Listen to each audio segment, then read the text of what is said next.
Hola jóvenes, buenos días. De esta forma vamos a dar inicio a la unidad número 2 de la materia patología vegetal. En esta unidad nos centraremos a repasar elementos conceptuales teóricos sobre los fundamentos de la patología vegetal. Allí determinaremos qué es una enfermedad, cómo se clasifican las enfermedades, qué es un agente causal, los niveles de parasitismo, cómo se nutren esos agentes causales y el triángulo de la enfermedad o el tetraedro de la enfermedad, todo lo que nos va a permitir elementos ambientales para que una enfermedad pueda desarrollarse y efectivamente pueda causar daños a nivel de agricultura en diferentes plantas de importancia económica. También analizaremos cómo las enfermedades entran a una planta, cómo se logran desarrollar dentro. Esos son elementos que vamos a repasar en esta unidad.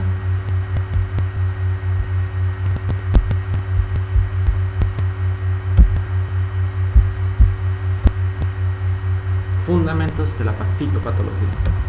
Primero que todo, debemos comprender qué es una planta sana. Según Agrios, pues, se mantiene sana o normal es cuando llevan a cabo sus funciones fisiológicas hasta donde les permite su potencial genético. Potencial genético, le venimos hablando en la unidad anterior, que son la división celular normal, su diferenciación y su desarrollo, que una planta puede ver el agua, sales del suelo y posteriormente a través del xilema y el flan pueda transportarlos a los demás órganos que ella posee.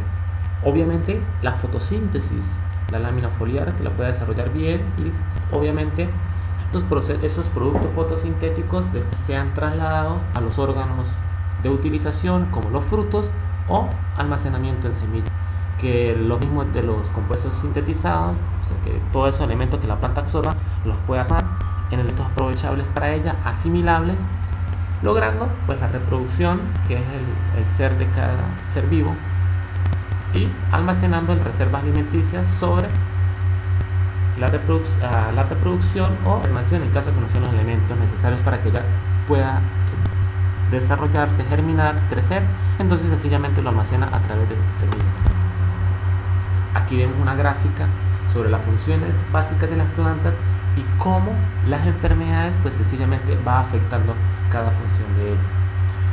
Un tizón del retoño, pues vemos cómo va afectando pues, el proceso fotosíntesis, vemos como una pudrición de fruto va perjudicando el almacenamiento de nutrientes, una agalla en el tallo, pues sin duda alguna afecta la translocación de nutrientes, una pudrición de raíz afecta la absorción de agua, minerales, vitaminas, proteínas. Allí vemos en esta gráfica otro tipo de enfermedades y cómo va afectando cada una de esas funciones básicas de la planta. Por lo tanto, las alteraciones de los funcionamientos básicos de las plantas, ¿sí? Los patógenos pueden afectarlas mediante el debilitamiento de los pH a causa de la absorción continua de los alimentos de sus células para su propio uso. Una planta de que se le esté extrayendo constantemente sus nutrientes, se va afectando su nivel celular, pues sencillamente una planta débil, y estando débil pues va a ser más susceptible a padecer enfermedades y por supuesto a la muerte. Los patógenos causan alteraciones o inhibiciones de del metabolismo de las plantas para que ellas puedan transformar esos compuestos químicos, ¿sí?, en absorcibles para ella mediante pues toxinas, ¿sí?, que van afectando, haciendo nocivas para las plantas, enzimas que van degradando sus estructuras o sustancias reguladoras de crecimiento que puede hacer que la planta crezca más o crezca menos. Los patógenos, un tumor, un cáncer, pues va a afectar la translocación de nutrientes y alimentos, agua a todos los tejidos conductores, xilema y floema. Los fitopatógenos esconden el contenido celular, por lo tanto afecta la aplicación, vemos que hay hiperplasia, hipertrofia, desórdenes celulares. Eso lo vamos a ir viendo más adelante. Por lo tanto, entonces vamos a repasar qué es una planta enferma. Según Walker, 1973, las plantas enfermas se distinguen por los cambios en sus procesos estructurales o fisiológicos con consecuencia del desfavorecimiento del medio ambiente o bien de agentes parásitos de cualquier clase. Entonces vemos que es una estructura que afecta por lo menos la hoja, el tallo, las raíces, pero que también es algo fisiológico, que es algo de las hormonas de crecimiento, de división celular. Entonces vemos que la cosa va más compleja. Vamos a repasar qué nos dice entonces González, 1976. Y él nos dice: las plantas enfermas son aquellas cuyo desarrollo fisiológico se han alterado desfavorablemente y en forma progresiva por un agente externo, hasta tal punto que se producen manifestaciones visibles de tal alteración. Bueno, entonces aquí llegamos a lo siguiente. El anterior nos dice que bueno, también son cambios morfológicos y fisiológicos. Pero entonces, ¿cómo nos damos cuenta que una planta está enferma o no está enferma? Es por mediante los síntomas, y eso es lo que nos quiere González. La planta está afectada lógicamente y morfológicamente, pero nosotros, el ser humano, percibimos que está enferma es cuando tiene manifestaciones visibles. Eso es una planta enferma, ¿sí? Que muestra síntomas, que está decaída, que vemos algunos cambios anormales en ella. Entonces, enfermedad, aquí vemos una contrastación con diferentes conceptos de autores. Vamos con Stam y Harra. Nos quiere decir: el concepto varía con su duración y el grado de desviación de lo normal, con el alcance y efecto y desórdenes, y con la opinión individual de los patólogos. O sea, para lo que para mí es una enfermedad, para otra persona tal vez no lo sea. Así de sencillo. Todos tenemos un grado de análisis diferente. Puede ser que esto sea un proceso de cambios mentales u otras cuestiones, o es un elemento normal, o esa manifestación de una decoloración amarilla. Por ejemplo, vemos una auyama que se está colocando amarilla después de su fructificación. Entonces es un proceso que es normal de la vida, un proceso de envejecimiento. Lo veo de esa forma.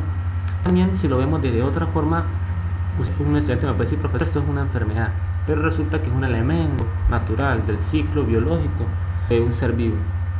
Desde allí, Bateman, en 1978, nos dice: es una alteración lógica dañina a la planta causada por la irritación continua por un agente externo. Oye, entonces una enfermedad no es solamente que la planta tenga problemas fisiológicos, sino que hay algo que la causa, y ese algo es un externo, o sea, un elemento, un ser vivo o un elemento físico que no es natural de su estructura, causando un desorden en ella. Según Agrius, al funcionamiento de las células y tejidos de los pacientes debido al efecto contra estos últimos de un organismo patógeno, factor ambiental, y que origina la aparición de síntomas. Entonces, algo fisiológico, celular, morfológico, físico, pero que puede ser causado por dos cosas: algo inanimado como un factor ambiental, o algo animado como vivo que causa la enfermedad, pero que también hace que la planta muestre síntomas y que nosotros como seres humanos podamos estar enfermos. Arauz, 1998, dice: es una alteración fisiológica negativa causada por la acción continua de un agente extraño o por la carencia prolongada de factor ambiental esencial para el funcionamiento adecuado de los. Entonces, oye, aquí ya hay momentos: fisiológico, es morfológico, lo causa un agente extraño que puede ser animado, que puede ser inanimado, pero también la carencia de un factor tal. Entonces aquí vemos que la causa de que una hoja sea amarilla puede ser la deficiencia de un elemento en el suelo, o de que la caída de la flor puede ser a que hubo un cambio brusco en las temperaturas atmosféricas y afecta el desarrollo de la planta. Ve cómo este concepto se va construyendo, y lo concluimos de forma con la Torne. En 1999 indica: son alteraciones en la normal fisiología de la planta producida por la acción persistente de un agente biótico o abiótico o inanimado, que generalmente derivan en modificaciones apenas perceptibles y la muerte de una planta. Allí vemos de que causó esas alteraciones. Nosotros vemos solamente los síntomas externos o algún comportamiento de la vigorosidad de ella, que no decir está enferma, pero que si no se hace algo, pues va a haber muerte de la planta. Partiendo de allí, las enfermedades de todos esos autores podemos concluir conjuntamente de que hay dos causas básicas o macro, que son enfermedades infecciosas o abióticas y enfermedades infecciosas o abióticas, y de que según Agrio 1995 las enfermedades infecciosas son causadas por hongos, procariotes como bacterias y micoplasma, plantas superiores parásitas, eso que llamamos nosotros pajaritos no cítricos, por virus, viroides, nematos, son ciertos gusanos microscópicos que viven en el suelo, o protozoarios. Además hay enfermedades infecciosas, es decir, que no pueden ser transmisibles, ¿sí?, como temperaturas muy altas, muy para un elemento geográfico, falta de exceso en el suelo, y eso se puede ver falta o exceso, a un exceso de humedad, un mal drenaje, alguna práctica agrícola, falta o exceso de luz. También nos va compilando que usted puede en su apartamento sembrar una planta, pero vemos de que ella de pronto crece o se desvía su crecimiento y busca luz, ¿sí? Un fototrofismo, eso es una enfermedad causada por un factor abiótico.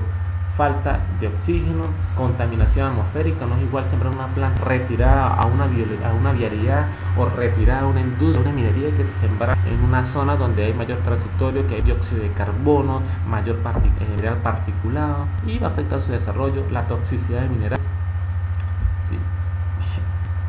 Fumigué con 2, 3, 4, 5, 6, 7 veces las dosificaciones recomendadas por la empresa de agrotóxicos, y llevo a que la planta pues se intoxique.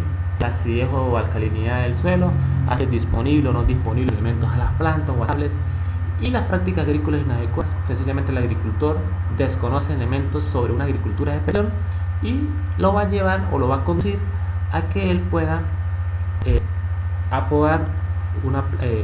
podar una planta en una poda de formación, o puede ser un injerto de manera inapropiada que va a desencadenar una enfermedad.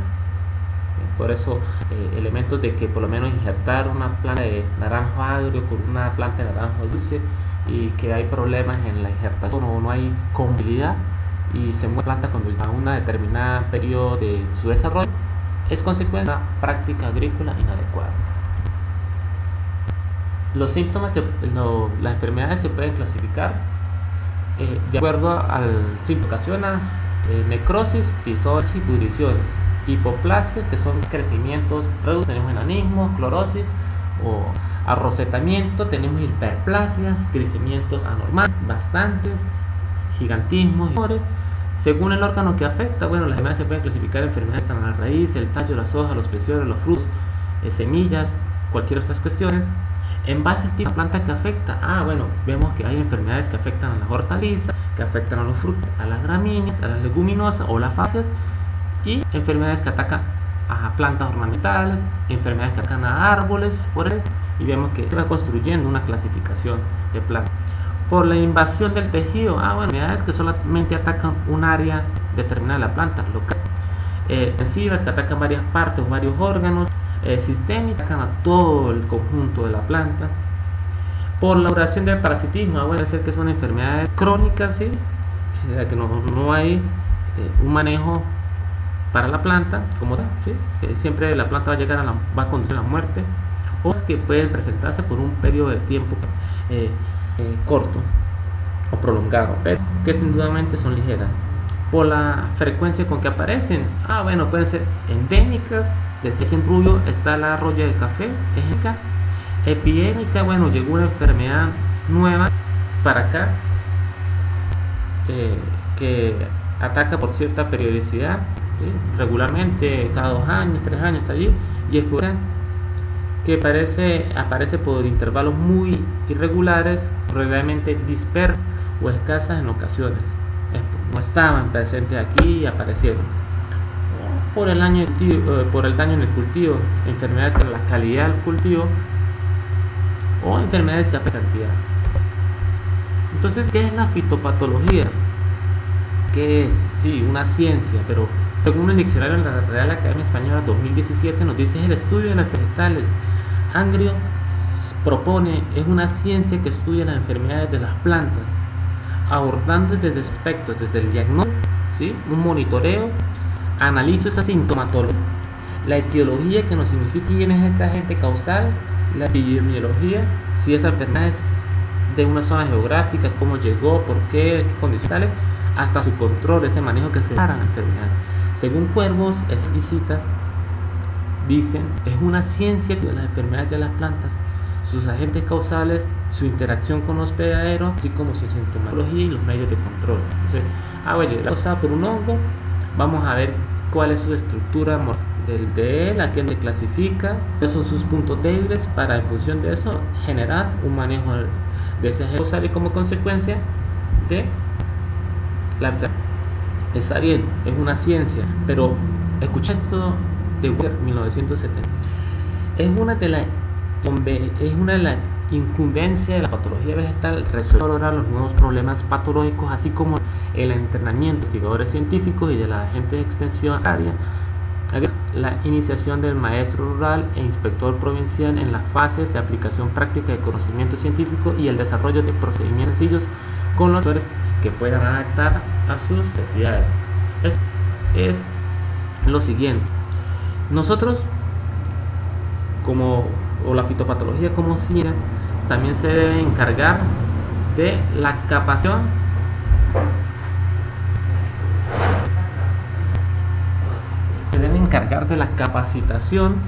de realmente que el mismo agricultor también no sencillamente depende de un fitopatólogo, de un instituto, sino que él mismo pueda generar, comprender, hacer un monitoreo, hacer un diagnóstico y él pueda generar algún manejo de enfermedad por allí. ¿Qué es la fitopatología? Bueno, órganos y las condiciones ambientales que ocasionan la enfermedad, el vivo y su ambiente, su ecosistema, los procesos mediante los cuales esos factores producen enfermedades en las plantas, la interacción que se establece entre los agentes que ocasionan la enfermedad y la planta enferma. Bueno, el patógeno tocó la hoja, pero la planta, ¿cómo se está definiendo? ¿Cuáles son las interacciones? ¿Por qué ocurre? Ella tumba la hoja porque es un mecanismo de defensa. Entonces eso nos va a permitir a nosotros comprender esas interacciones entre planta, ambiente y patógeno. También la patología pues se encarga de los métodos para prevenir las enfermedades, para evitar el daño que ocasionan o para controlar antes o después de que se desarrolle. Ese es el principio, el ser de la fitopatología, lograr de que se logra dar un manejo a la mayor cantidad de enfermedades que causan daños en las plantas. La fitopatología es una ciencia interdisciplinaria, ¿sí? Que no quiere decir que se apodera o utiliza principios de la botánica, micología, bacteriología, virología, nematología, de la anatomía vegetal, fisiología vegetal, genética, bioquímica, horticultura, efología, silvicultura, química, física y meteorología.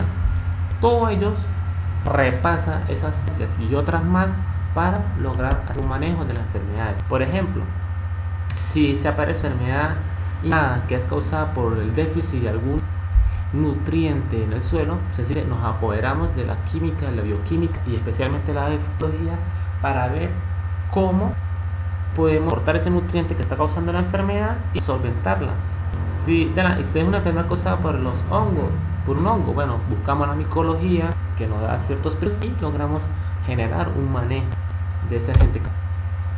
Entonces, ¿por qué es importante la fitopatología? No es una ciencia de moda, no es algo obsoleto, sino es que las plantas son antes para la alimentación, para la medicina, el vestido, la recreación, la belleza, entre otras más. Y tener en cuenta que hay más de 300 plantas cultivadas, o sea, de importancia para nosotros, donde 8000 especies de hongos y las causan enfermedades. 500 son afectadas por mátodos y 175 por especies de bacterias y 300 virus. O sea, todas y cada una de ellos son potencialmente susceptibles a una enfermedad particular. Que algunos causen mayores daños que otros, sí, pero de esa forma pues se van clasificando las enfermedades y se le da dando mayor importancia. Pero todas las plantas tienen o son susceptibles a un agente causal. Entonces, la enfermedad como un evento biológico dentro del ecosistema.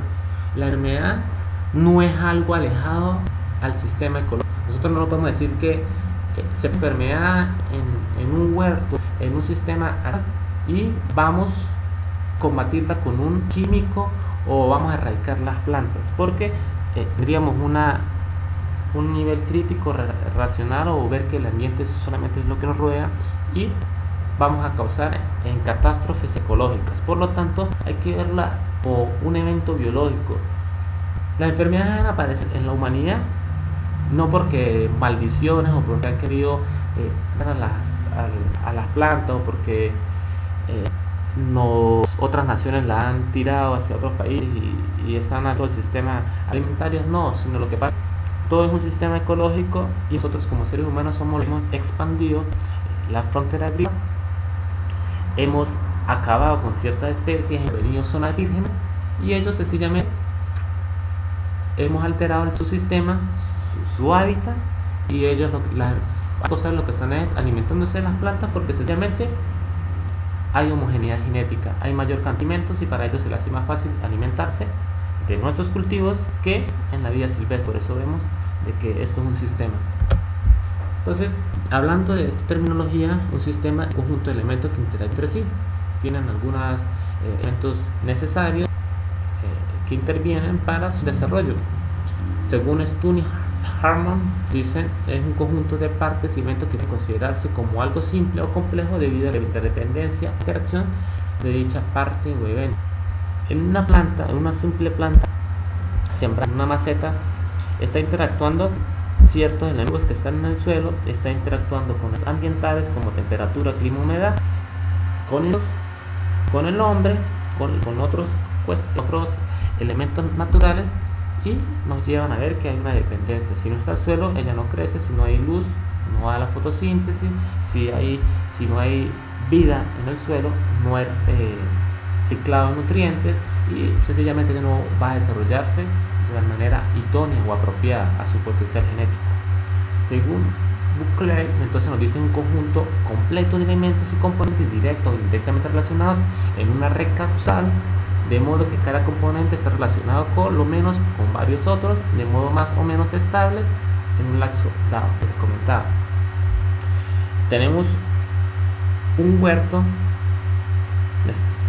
necesitamos agua, la planta lechosa interactúa con una guanábana, tenemos el cilantro, interactúa con otros seres vivos, que están los insectos polinizadores, que están la fauna y la flora del suelo, y todos ellos son dependientes. O sea, hay elementos en la atmósfera, hay nitrógeno en forma gaseosa, ¿sí? Imaginémonos eso, el nitrógeno está en forma gaseosa, pero en el suelo hay ciertos seres vivos como bacterias solubilizadoras. Entonces, ¿qué hacen esas bacterias?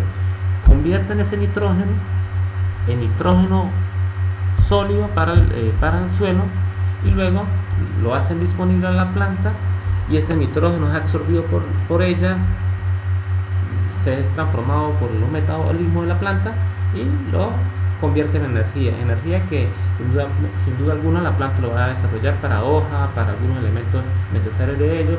Luego la planta se descompone, el nitrógeno vuelve al suelo, se evapora, se vuelve en forma gaseosa, y vemos de que siempre hay ciclos biogeoquímicos que son necesarios, y para ello necesitamos los seres vivos. Y es precisamente eso. Un sistema, no podemos nosotros hablar de fincas, no podemos hablar de unidades de producción, no podemos hablar de producciones. Debemos tener concepciones de que son sistemas agroecológicos, sistemas agroproductivos, ¿sí? Porque esto nos amplía la noción y vamos orientando. Entonces el llamado es a educar a las personas cómo se debe realmente llamar a un sistema agroproductivo, que no es una unidad, no es algo separado al sistema natural, al sistema tecnológico ecológico, sino que está allí inmerso y por eso se debe llamar así. Aquí una representación. En un sistema pues deben haber entradas, hay elementos como subsistemas, hay componentes, hay un límites, hay un entorno fuera de ese sistema, y hay salidas, hay interacción entre los componentes, y lo vemos lo que ocurre en un agroecosistema, que no es otra cosa que un ecosistema creado y manejado por el hombre para un propósito agropecuario, es decir, con la intención de obtener beneficio económico a partir del cultivo de las plantas o la crianza de animales. En un agroecosistema pues hay entrada energía, luz, fertilizantes, agua, camiones, mano de obra, hay información, nosotros necesitamos documentarnos para poderle dar un manejo a un cultivo, materiales, claro, eso ingresó a nuestro sistema agroecológico. está la tecnología, están los recursos naturales o los elementos, pero hay procesos, hay interacciones, hay aspectos socioeconómicos que interactúan, como la cultura, el conocimiento, las tradiciones, las motivaciones, las políticas agrarias, que hacen de que todo ese sistema se pueda desarrollar. Si yo no tengo conocimiento, mi sistema productivo no va a funcionar.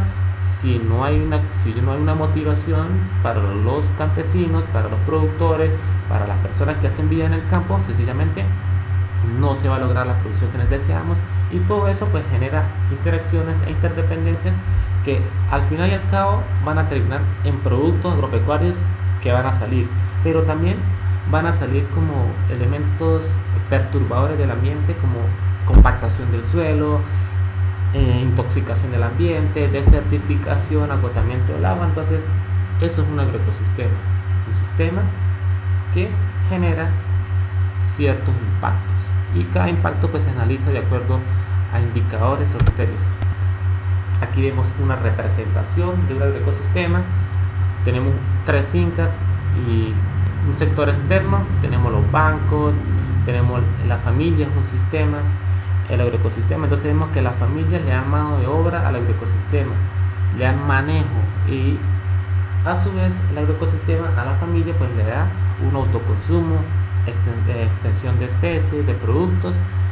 Y arriba vemos que hay otra finca. Bueno, entonces en esa finca hay efectos que interactúan físicamente. Una finca le puede proveer insumos a la otra y viceversa. Con el sector externo pues nos pueden dar créditos, nos pueden dar químicos, mano de obra asalariada, hay tecnología. Y dentro de nuestro sistema agroecológico pues tenemos tierra, suelo, fertilizantes, elementos geofísicos, y hay una regla del cultivo, hay plantas arbences, hay insectos y enfermedades que van interactuando, y eso hace posible de que cada sistema agroecológico se pueda desarrollar y pueda generar productos agropecuarios. Claro, aquí vamos a hacer una diferenciación. Un ecosistema es un sistema equilibrado, hay esa homeostasis, hay autoperpetuación, hay diversidad biológica, y aparte de esa diversidad biológica hay heterogeneidad genética, hay alto reciclado de elementos del ambiente, y hay una... En cambio, como nosotros hemos hablado y es un elemento, el ecosistema un sistema artificial, entonces sencillamente pues tenemos problemas sanitarios.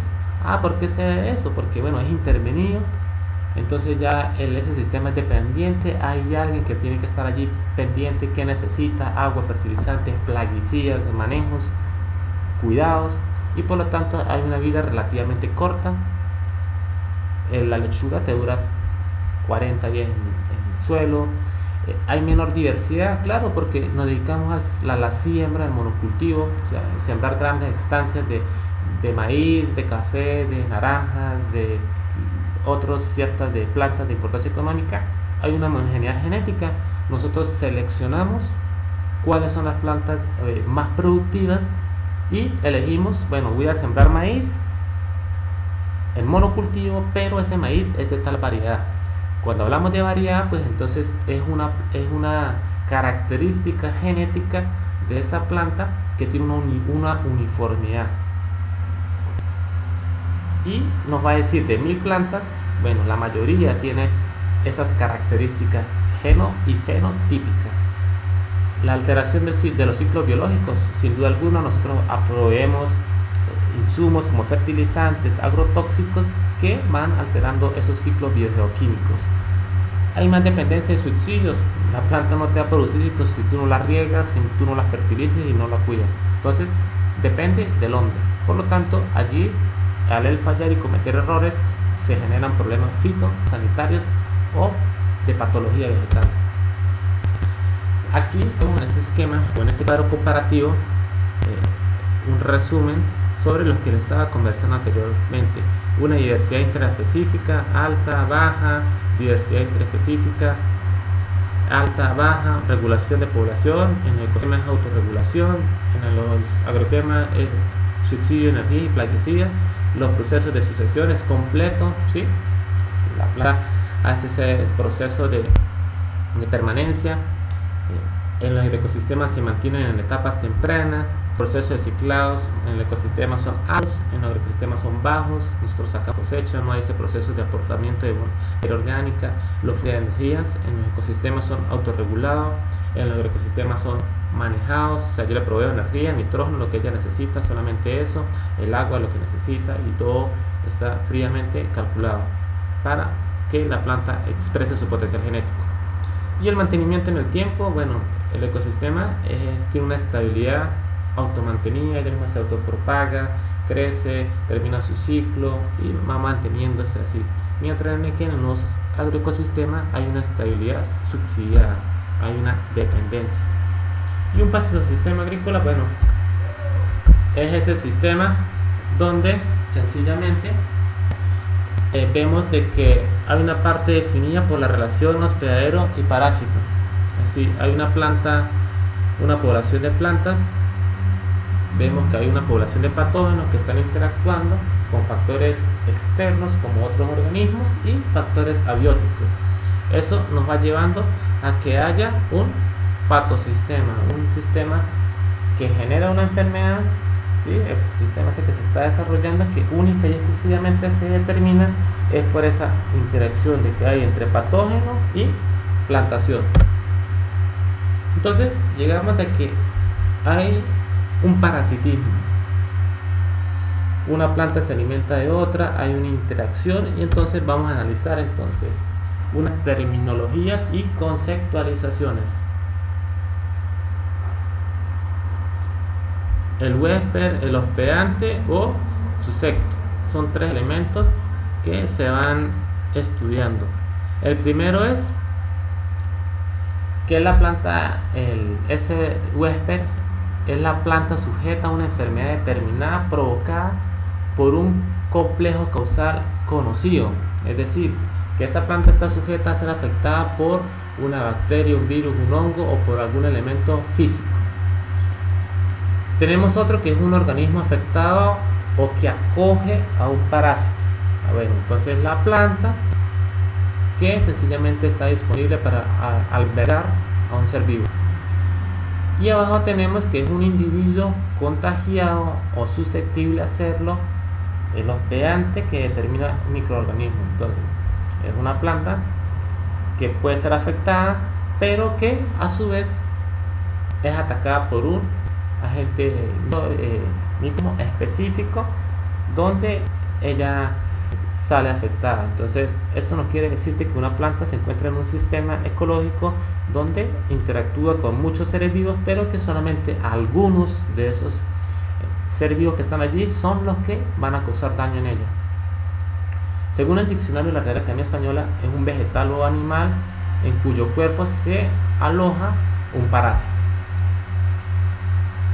Vegetal o animal en cuyo cuerpo se aloja un parásito, sencillamente. Entonces, ¿qué es un parásito? Un parásito es un ser que desarrolla toda o parcialmente su vida sobre o en otro organismo vivo de una clase taxonómica diferente y extrae de él todo o una parte de un alimento.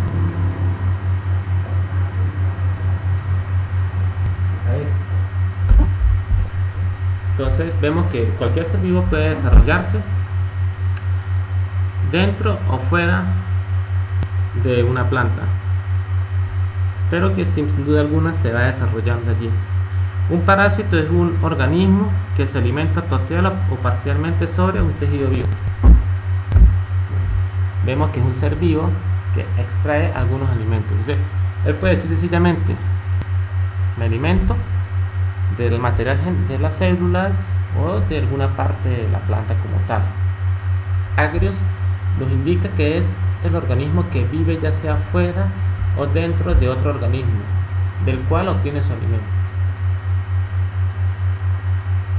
Arauz dice: un parásito se alimenta de la otra denominada hospedante mediante la absorción de periodos prolongados o la utilización directa de sustancias elaboradas por este.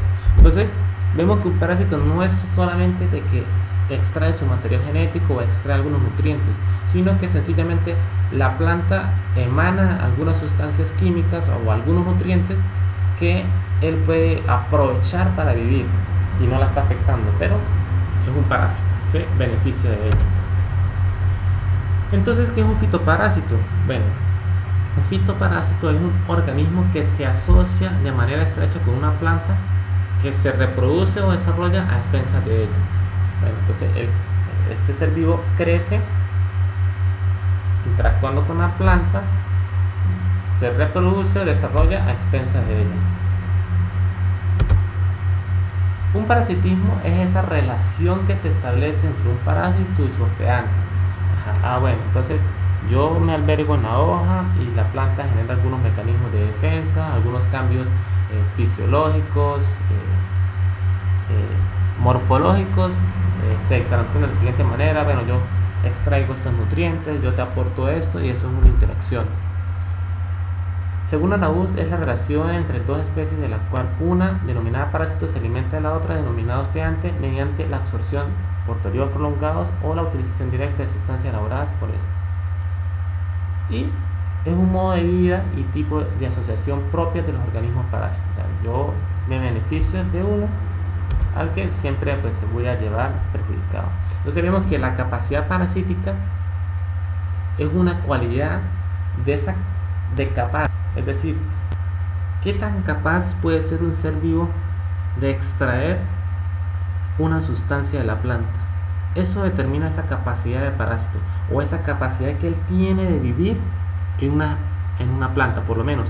Ejemplo, la roya del café tiene única y exclusivamente la capacidad de alimentarse de la planta de café. Ella no se alimenta de un cebollín, no se alimenta de un cilantro. Esto es lo que es capacidad parasítica. Por lo tanto, es capacidad de atacar un hospedante a fin de establecer una relación parasítica. Claro con esto. Entonces, ¿qué es un fitopatógeno o patógeno, organismo incitante o agente causal infectivo? Para Walker, es un agente que provoca una enfermedad, entidad viviente dentro de un complejo causal. Oye, entonces, el simple hecho de que ese ser vivo ocasione un sistema, una interacción, un parasitismo, y que una planta salga afectada, ¿sí?, es un agente patógeno. Cualquier microorganismo o virus que cause una enfermedad infecciosa. Entonces, un fitopatógeno es un ser vivo que puede ser transmisible hacia una enfermedad, transmisible hacia una planta y que da origen a una enfermedad. Según la Real Academia Española, que origina o desarrolla una enfermedad. ¿Por qué se debe tener claro de que un fitopatógeno es un organismo incitante? Esto se debe a lo siguiente. Como les venía hablando anteriormente, los sistemas ecológicos donde se desarrolla la planta están estrechamente ligados, y yo no puedo decir la roya o Emileia bastatri es la única que causa la enfermedad. Eso no lo puedo decir yo. ¿Por qué no lo puedo decir? Bueno, sencillamente está incitando a que la enfermedad aparezca, pero hay elementos que determinan que efectivamente la enfermedad se desarrolle: la humedad, la luz, la genética de la planta, el fenotipo y las prácticas culturales que hace el agricultor. Sencillamente puede ser lo siguiente: el agricultor desarrolló o ejecutó un programa de fertilización del café y resulta de que fumigó demasiado con nitrógeno, hubo una mayor brotación de hojas y resulta que eso pues favoreció o incitó el desarrollo de este agente causal y como consecuencia de la enfermedad, y por eso no se debe considerar como único elemento causal, sino que es un complejo, es algo que debemos tener una visión crítica, analítica, de ver de que él no es el determinante, solamente incita a la enfermedad, pero que en su entorno hay elementos que la promueven. Aquí vemos una célula vegetal comparada con el tamaño de otro ser vivo. Por lo menos está un hongo, vemos el tamaño del hongo, donde dice micelio del hongo, y comparado con el tamaño de la célula, vemos el tamaño de una bacteria con una célula vegetal. Allí vemos los tamaños. Y entonces, ¿qué es patogenicidad? Entonces llegamos, ya sabemos que es un parásito, que es un fitopatógeno que nos causa que es el que incita a la enfermedad, pero hay una patogenicidad. Entonces, la patogenicidad es la propiedad mediante la cual un microorganismo puede llegar a ser parte del complejo causal. O sea, llegar y decir, oye, yo puedo ser la causa de que la planta exprese esta sintomatología. Es la capacidad que tiene uno de estos agentes de producir una enfermedad en un hospedante determinado. Entonces, a mayor grado de patogenicidad, pues mayor daño hacia la planta o mayores alteraciones. Fenómeno no es la capacidad de un organismo para causar una enfermedad, es la capacidad inherente de las causas de enfermedad en al menos una especie. Entonces, sencillamente puede ser que este patógeno tenga mayor capacidad y patogenicidad de causar X enfermedad en determinado cultivo de importancia agroalimentaria. Entonces, hay otros conceptos que debemos repasar, como es virulencia específica, diferencial o cualitativa. Es la cualidad de virulento, de causar daño.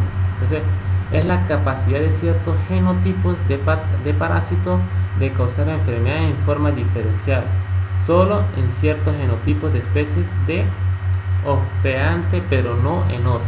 Entonces, podemos decir, resulta que tenemos que el INI Abramón sacó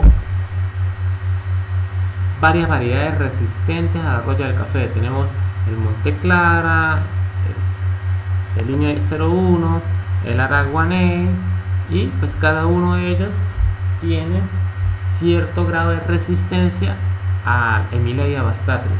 Entonces, se llega a un punto tal donde yo puedo decir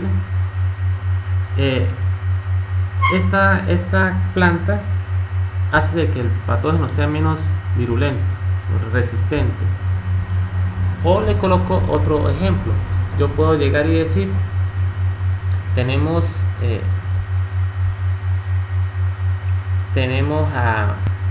al carbón de la caña de azúcar, y su genotipo o su virulencia específica indica de que él solamente va a atacar a la caña de azúcar y no a la lechuga, que él va a atacar a la caña de azúcar y no a una planta de tomate. Eso es una virulencia específica, diferencial o cualitativa, ¿sí? Que él tiene la capacidad de determinar cuál es la planta que le provee los nutrientes necesarios para él alimentarse. Ahora, cuando yo hablo de una virulencia relativa o cuantitativa, es la capacidad relativa de ciertos genotipos del parásito para producir diferentes niveles de enfermedades en una especie dada sin importar el genotipo específico. Entonces, sencillamente, tenemos a las rollas de las fabáceas, que ataca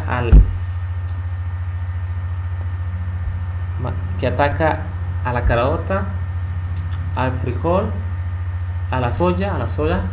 Entonces nos lleva a tal punto donde puede atacar a toda esa variedad de plantas y causar daño, pero es algo sistémico, o ataca a gran cantidad de plantas sin determinar, pues bueno, no tiene algo específico, no va a decir solamente a estas plantas, sino una variedad.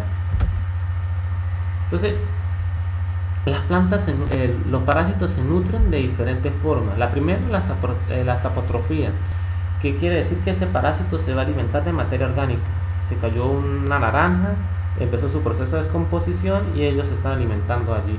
tenemos otro nivel nutricional que es la necrotrofía, que nos quiere decir de que ese patógeno, ese parásito ingresó a la planta y se alimentó de ella y causó la muerte. Tenemos otro tipo de nutrición que es la biotrofía, que quiere decir, oye, yo llegué, entré en la planta, me alimenté, pero yo estoy consciente de que si yo me extraigo todos los nutrientes o causa la muerte de ella, yo también muero. Entonces, ¿qué hace el parásito? Obtiene los nutrientes necesarios, pero deja que la planta o el hospedante siga viviendo para que él ya pueda mantener su nutrición. Ahora, entre los niveles de parásitos, Lewin propuso una categoría para definir el parasitismo y la nutrición. Es decir, tenemos sapótrofos obligados, necrótrofos facultativos, necrótrofos obligados, biótrofos facultativos y biótrofos obligados. Entonces, vamos a repasar o conocer qué diferencias tiene cada nivel de parasitismo, específicamente en plantas. Vemos que los sapótrofos satrófitos obligados que viven en materia orgánica. Entonces tenemos un cultivo de fresa, de cebolla de cabeza o de naranjas y sencillamente ellos se alimentan de ese material que está en descomposición y está en sus nutrientes de esa materia orgánica. Y bueno, si bien son muchos, pocos son de importancia económica en este nivel, porque bueno, están en el suelo allá. Sin embargo, hay excepciones como el mugor, como el aspergillus o el penicillium. También tenemos lo que es la fumagina, que hay insectos que se alimentan del tallo de las plantas, extraen nutrientes y defecan una sustancia que es como una melaza. Esa melaza se expande, se riega sobre la superficie de la hoja y crece allí ese hongo, crece la fumagina. Entonces, ¿qué pasa? No está alimentándose de la planta, del parásito, sino que del mugor y se está alimentando de ese líquido y la luz solar no es aprovechada por la hoja y pues ya afecta a la planta. Esos son ejemplos de enfermedades que son causadas por saprotrofitos obligados. Tenemos ahora los necrótrofos facultativos, pueden vivir no asociados con otro ser vivo. Entonces es lo siguiente: si son simbiontes se nutren de necrotrofía, es decir, obtienen los nutrientes de tejidos muertos de la planta, y si son trafótrofos sus nutrientes son sapótrofa. Entonces quiere decir lo siguiente: llegó y tenemos en esta imagen un pitio. En esta categoría son los fitopatógenos más importantes de planta, porque ellos no están acostumbrados a un parasitismo, sino él está en el suelo alimentándose de material en descomposición, y usted llegó y sembró tomate y atacó el tomate, lo mató porque se consumió toda la planta y volvió al suelo, y así va. ¿Ve? Está en el suelo alimentándose de material en descomposición, pero llegó a la planta, causó la muerte celular, murió el cultivo, causó la pérdida y ellos vuelven otra vez al suelo. Este tipo de seres vivos son de mucha importancia para la sanidad vegetal. Ahora tenemos los necrótrofos obligados. Entonces, este tipo habitan en su mayoría a las plantas y ingresan a ellas y causan la muerte. Entonces tenemos que son fusarios, que son verticidios, y son la mayoría de ellos los que causan marchiteces a nivel vascular, ¿sí? Porque están en el suelo, ingresan por los xilema y el floema y está causando esa pérdida allí. Tenemos el nivel de parasitismo biótrofo facultativo. Entonces vemos que este es un ser vivo de que se alimenta de la planta, ¿sí? De sus nutrientes, pero no causa la muerte. ¿Qué quiere decir eso? Puede estar o no como simbiontes. Entonces, si son simbiontes, tiene una nutrición biótrofa, es decir, que tiene su nutriente de célula viva, y si son sapótrofos, obtienen su nutrición sapótrofa. Entonces, ¿qué nos quiere decir esto? Este es el caso de los hongos micorrízicos y de ciertos solubilizadores de nutrientes. Entonces, el microorganismo vive en la planta, ¿sí? Crece en ella, tiene sus nutrientes, pero cuando se sacó la planta que ya no tiene que alimentarse, va al suelo, se alimenta y se mantiene la expectativa de que usted vuelva a sembrar otro cultivo y él pueda alimentarse. Es de tener en cuenta de que ese tipo de ser vivo no causa la muerte de la planta. Por eso son microorganismos eficientes y de importancia económica para la agricultura. Porque oye, podemos utilizar un microorganismo como las micorrizas que nos hacen solubles el nitrógeno y no nos está afectando a la planta, sino al contrario nos está beneficiando.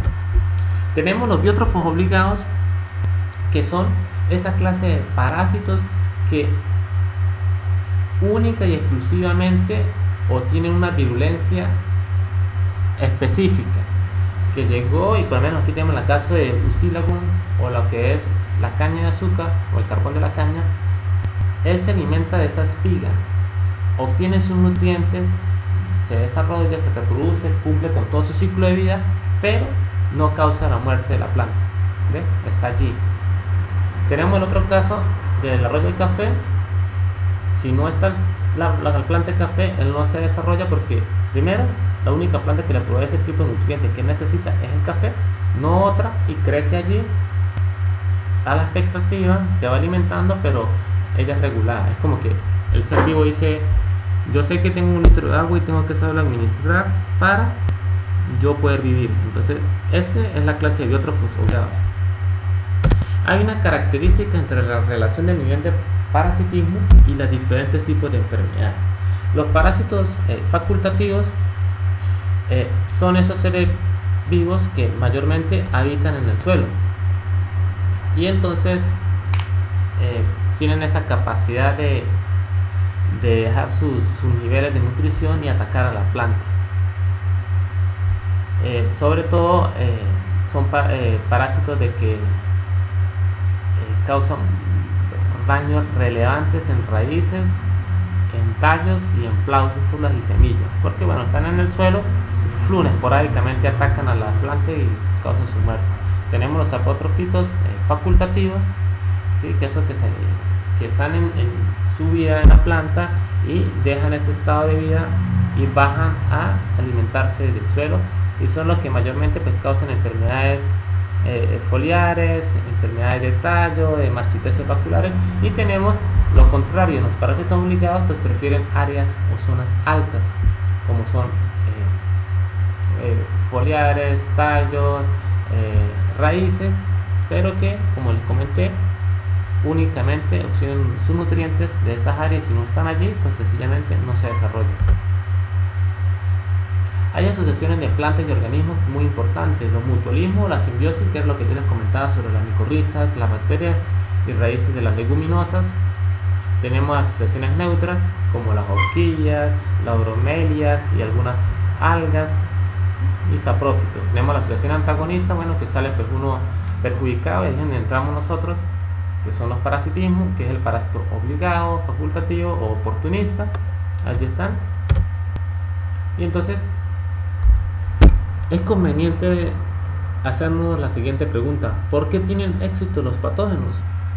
Bueno, porque cada uno tiene un modo efectivo de infección que determina una tasa de reproducción alta, ya que puede crecer, reproducirse rápidamente y causar daño a la planta, porque tiene un mecanismo de dispersión eficiente, o sea, puede utilizar el agua, un tractor, tiene un vector, y eso lo hace que él tenga su capacidad de crecimiento más rápida, y sin duda pues invade más rápido la planta y causa un daño mayor. Por la producción del tipo de estructura, bueno, un hongo tiene mayor diseminación que una bacteria, porque bueno, él crea unas estructuras reproductivas que se pueden trasladar por el viento, por el agua, los zapatos, mientras que pues las bacterias necesitan de un ser vivo, un vector que las transmita.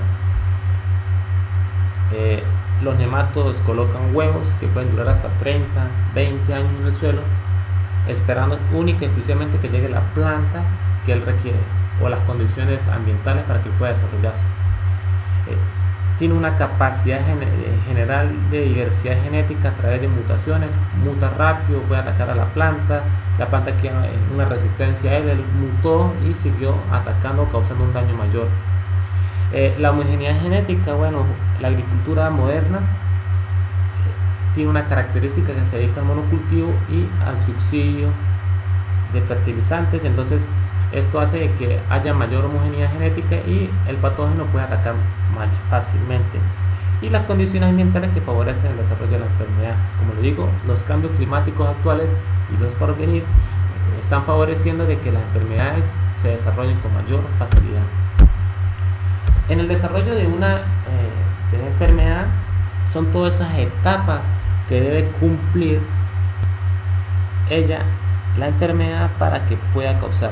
Entonces eso comienza desde que está el ser vivo hasta que él logra reproducirse, mostrar los síntomas en la planta, crear una invernación, diseminarse y volver a aparecer en la planta. Entonces, para ello debemos repasar 4 conceptos básicos.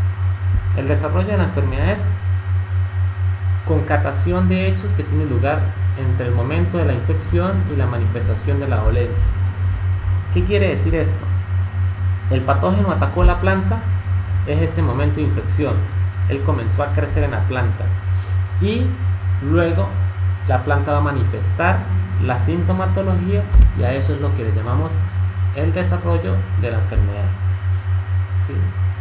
¿Qué periodo de tiempo ha pasado? El periodo que pasa desde que el ser vivo ingresa hasta que muestra los síntomas se llama periodo de incubación. Ahora, ¿qué es el ciclo de la enfermedad? Es la concatación de los acontecimientos en el desarrollo de una enfermedad. Es una serie de eventos sucesivos o más o menos distintos que propician el desarrollo y la prevalencia de la enfermedad y el patógeno. Entonces, ya el patógeno ingresó, comenzó a desarrollarse y bueno, en la primera etapa la hoja se comenzó a mostrar con un amarillamiento, después un color café, después unas tumoraciones. Entonces, cada etapa de eso, con cada concatación, van formando el ciclo de la enfermedad, que puede ser repetitivo. Entonces, ¿qué es un ciclo biológico del organismo? Es un conjunto de fenómenos o cambios que experimenta el organismo o sucesión lineal hasta el punto de partida donde comenzaría una nueva serie de cambios. Entonces, esto es totalmente diferente a lo anterior. El ciclo biológico del organismo es todas esas etapas de crecimiento y reproducción que tiene el ser vivo para poder desarrollarse, reproducirse. Entonces, que si comenzó con un huevo, el huevo eclosionó, pasó a la larva 1, pupa 2, se desarrolló y colocó huevos, invernó y se sigue cumpliendo el ciclo. Eso es un ciclo biológico de un organismo. Ahora, el ciclo celular. Tenemos secuenciación regular de crecimiento que tiene las células vivas al dividirse.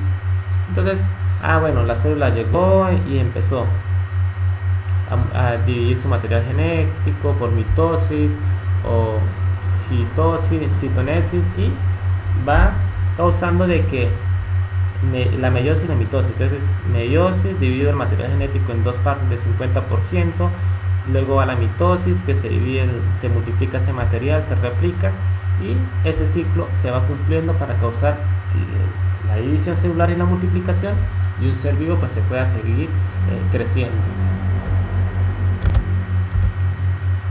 ¿Qué es un agente incitante o agente causal? Es un agente extraño cuya interferencia con la planta provoca la enfermedad. ¿Sí? Entonces, que quede claro esto. Un organismo incitante u organismo causal. Entonces, aquí ya estamos, dos cosas diferentes. Arriba el agente causal, incitante, puede ser un agente biótico o abiótico.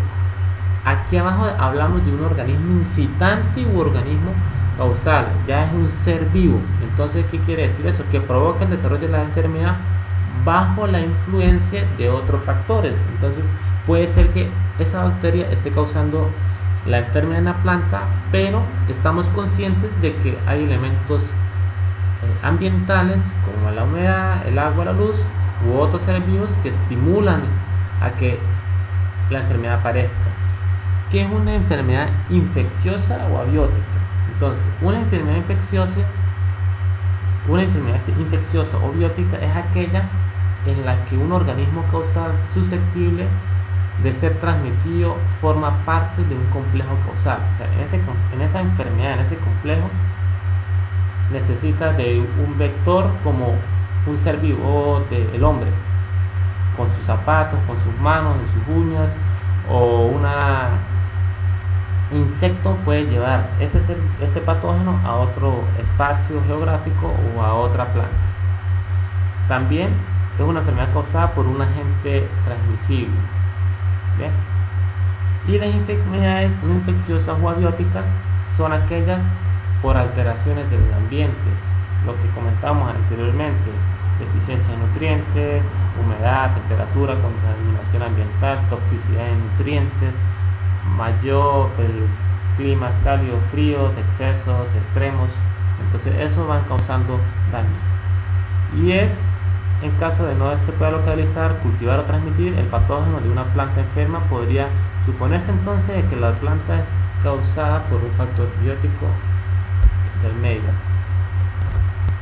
Aquí tenemos un tetraedro de la enfermedad.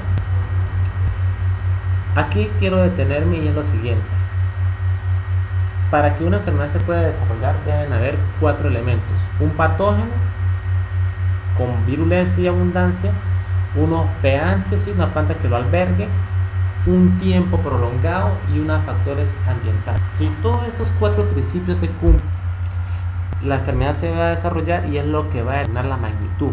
Por lo menos, ubiquémonos en el café. Tenemos la roya que causa el daño en las hojas, y entonces, si tenemos el patógeno, está la roya y está el tiempo prolongado para que ella se pueda desarrollar, pero si no están las condiciones ambientales idóneas para que el patógeno se desarrolle, el daño a la enfermedad o la magnitud va a ser reducida. Ahora, si están todas las características en conjunto apropiadas, pues el daño va a ser mayor. Aquí vemos, y bueno, el ciclo de la patogénesis. Entonces, el ciclo genérico de la patogénesis está constituido por 2 subciclos: un ciclo primario y secundario, y 4 etapas fundamentales: supervivencia, multiplicación, dispersión e infección. Entonces tenemos que primero está la supervivencia, está la infección. Ingresó el patógeno a la planta, se multiplicó y necesitamos que él tenga una dispersión. Ese es un ciclo secundario, está ocurriendo en la misma planta allí. Ahora, el ciclo primario es en donde ingresa a la planta, infecta, desarrolla y se multiplica, sobrevive en el suelo o en otra parte vegetal, y llegó a traer las condiciones necesarias para que él se pueda reproducir, y vuelve, multiplica, se dispersa y sigue infectando plantas. ¿Qué se diferencia uno al otro? Bueno, el uno ocurre varias veces dentro de la planta, y el otro se interrumpe. El ciclo primario se inicia después de un periodo de inactividad. Entonces, como le decía, puede ser que este huevo en Lemato tuvo 30 años esperando que usted sembrara la planta allí, y cuando usted la sembró, él se activó, y de esa primera vez es donde sale la primera unidad infectiva, la que va a causar la planta por primera vez. Tenemos lo siguiente: bien, o la estructura de supervivencia. Entonces tenemos el inóculo primario, donde es el que me va a causar serie de enfermedades en otras plantas. Ese inóculo es el que me da origen a enfermedades de todas las plantas.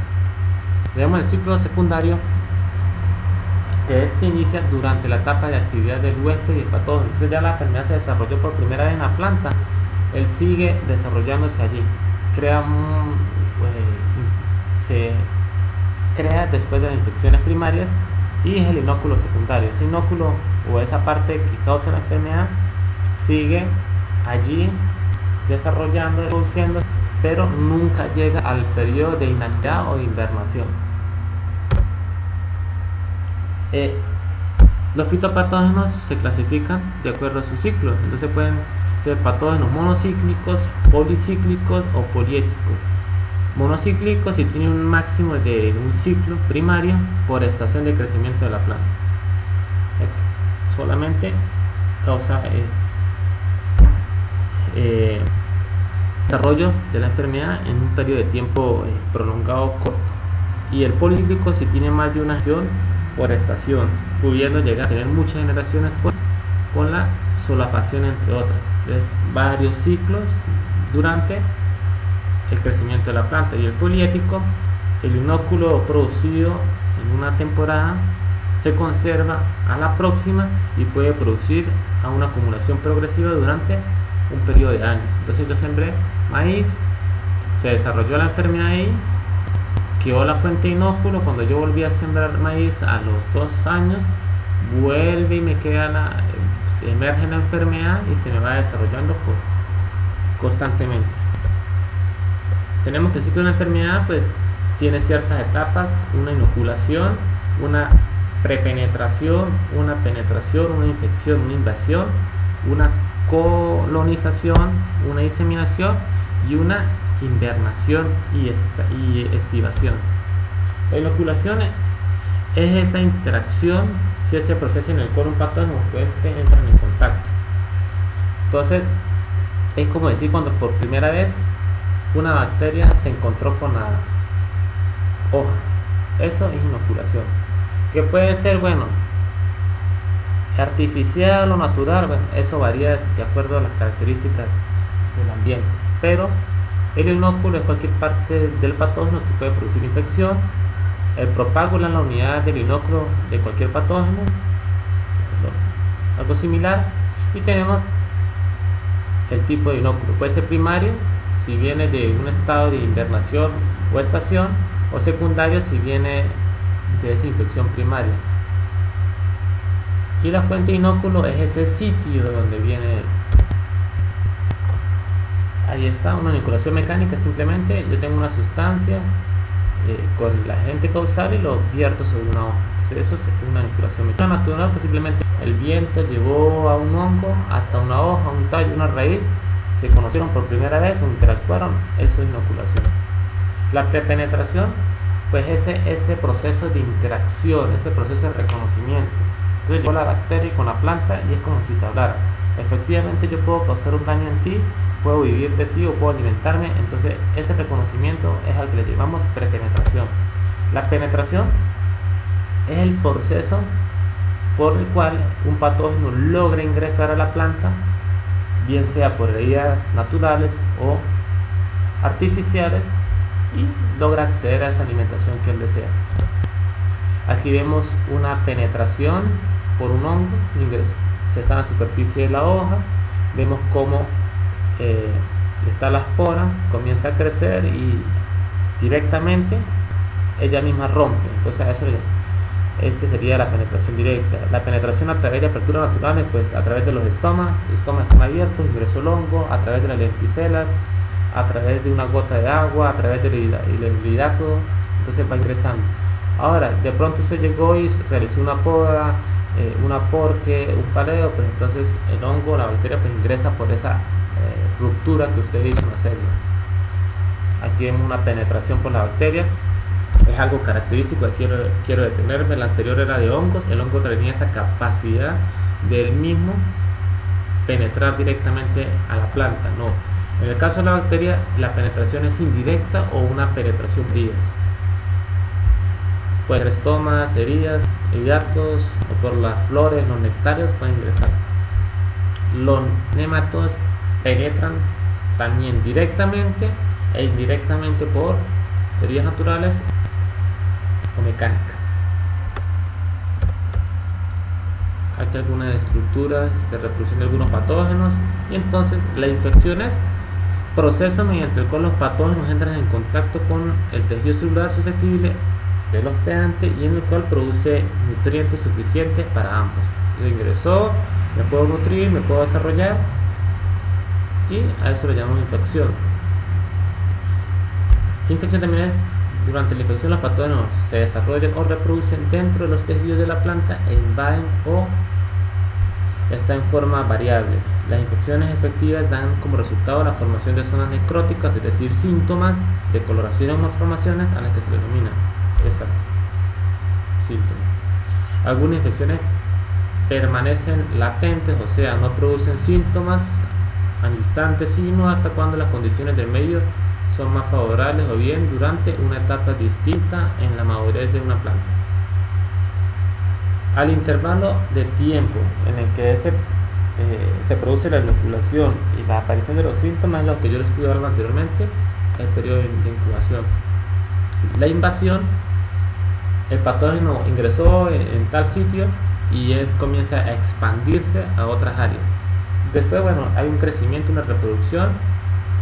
Los fitopatógenos pues se reproducen de diferentes formas, bien sea asexual o sexual, con el objetivo de invadir, colonizar áreas nuevas.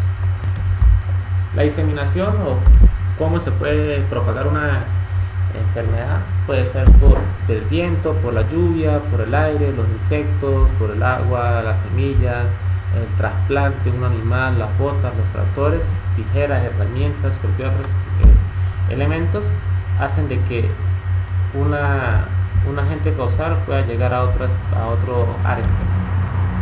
Entonces, cuando ya las cosas se comienzan a colocar no favorables para la enfermedad, ocurre lo siguiente: no hay los nutrientes para que el patógeno se pueda desarrollar y llegamos al punto de la invernación y estación. No tengo que comer, debo invernar.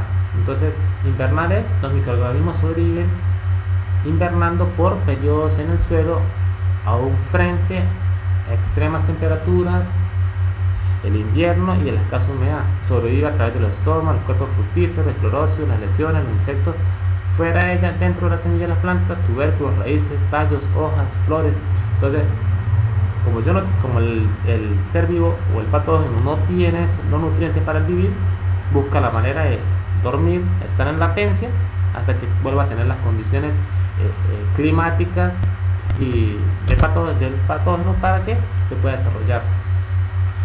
Pueden haber formas de sobrevivencia de los hongos y bacterias. Aquí la vemos como un hongo o bacteria puede sobrevivir.